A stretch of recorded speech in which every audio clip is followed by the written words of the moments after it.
safety expert. Geoff, good morning. Good morning, Vanessa. I mean, I know it's early to ask these questions, but nevertheless, people are saying all sorts of things. The fire officer I spoke to said if only a sprinkler system had been installed, and that is the lesson that he felt should have been learned. I mean, I think there were a number of recommendations in the Lakenhall House report, and certainly although sprinklers were included within that, the coroner wasn't actually saying at that point that these had to be installed. Once we've got a better idea of what the actual cause of the fire was and how it spread, we'll actually be able to determine whether sprinklers are the correct answer here.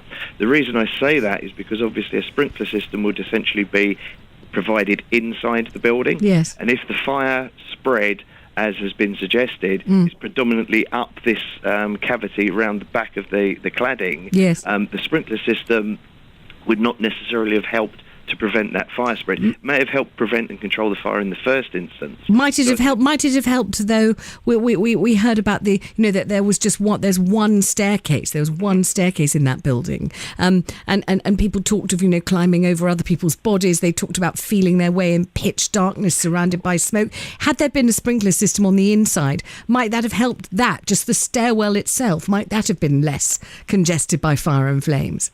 Okay, I mean, there are a couple of issues there. The first one is that the protection to the staircase, when we were actually talking about the staircase being smoke logged, there should be mechanical or natural ventilation to prevent smoke getting into that area. So there should be emergency lighting in there, there should be a smoke control system in there, and there should be fire doors in place to prevent the fire and smoke getting into there. So yes, sprinklers would be an additional help in that, but there seems to be a failure of the systems that should have been in place as well.